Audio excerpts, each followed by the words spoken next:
Assalamualaikum.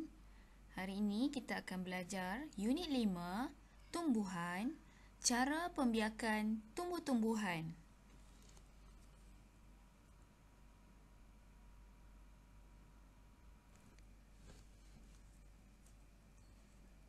Baiklah, cara pembiakan tumbuh-tumbuhan.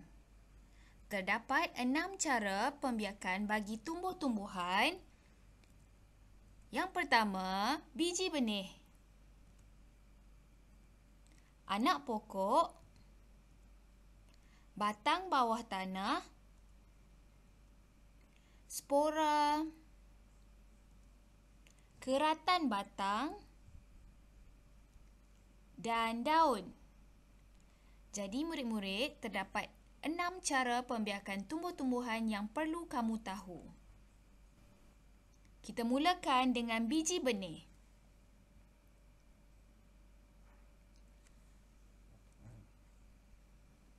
Kebanyakan pokok yang berbuah membiak melalui biji benih. Contohnya, pokok cili dan juga pokok betik. Biji yang terdapat di dalam buah boleh digunakan sebagai biji benih untuk menghasilkan tumbuhan yang baharu.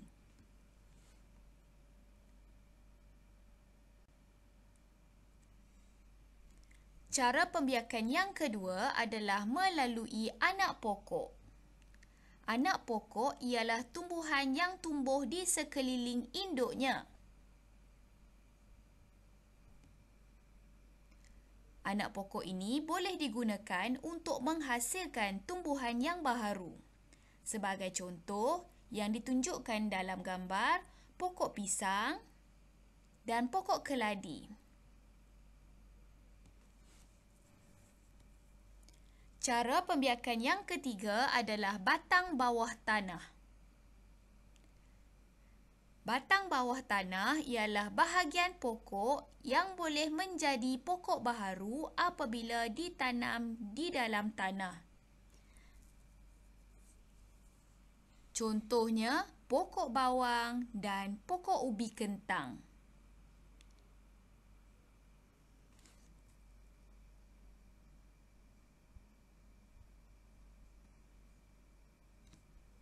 Cara pembiakan yang keempat adalah melalui spora.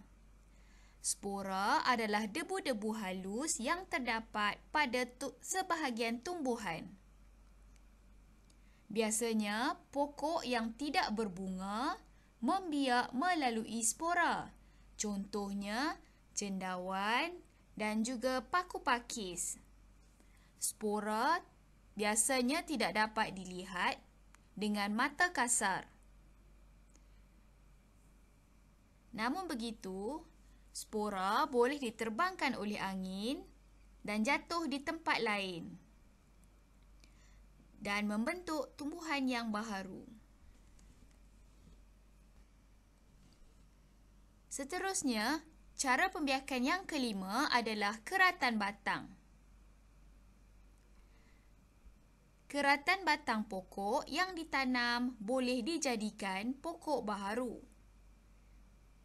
Maksudnya, pokok yang telah hidup dan ditanam, dikerat batangnya diambil untuk ditanam di tempat lain supaya menjadi pokok yang baharu.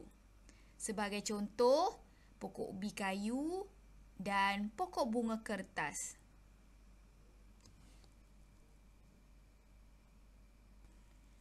Cara pembiakan yang keenam adalah melalui daun.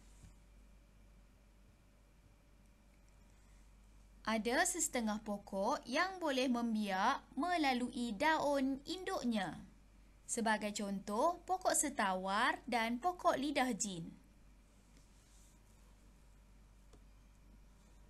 Ini bermaksud, daun dari pokok induk boleh diambil dan ditanam di tempat lain supaya tumbuh sebagai pokok baharu.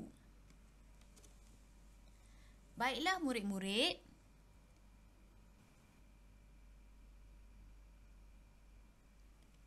tahukah murid-murid ada tumbuhan yang mempunyai 2 cara pembiakan?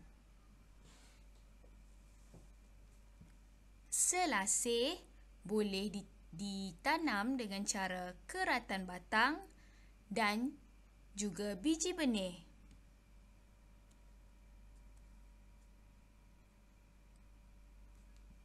Pokok kangkung juga boleh ditanam dengan cara menggunakan keratan batang dan juga biji benih.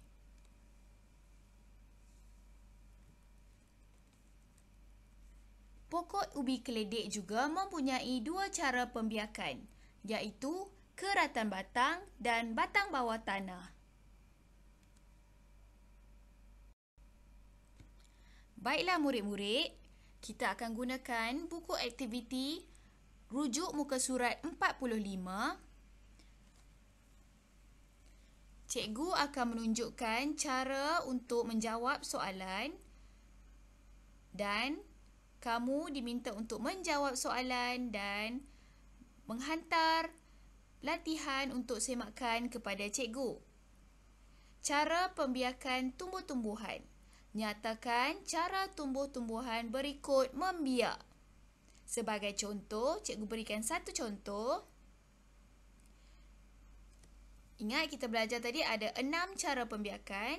Ini menggunakan keratan daripada batang pokok induk. Jadi, cara pembiakannya adalah melalui keratan batang.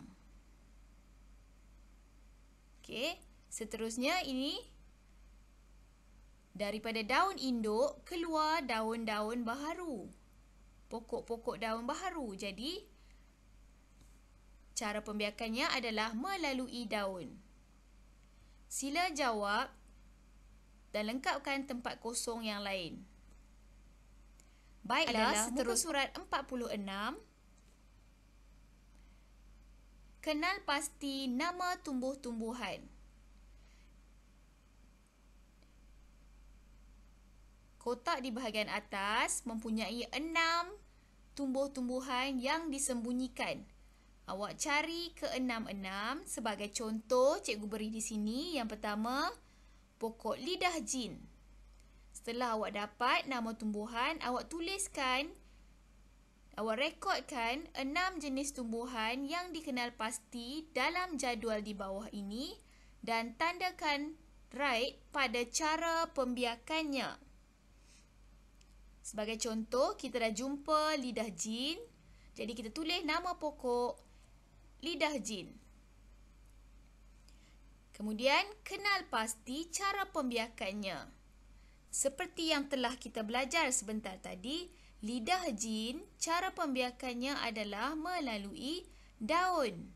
Jadi kita lihat, daun berada pada nombor kedua. Jadi kita tik nombor yang kedua.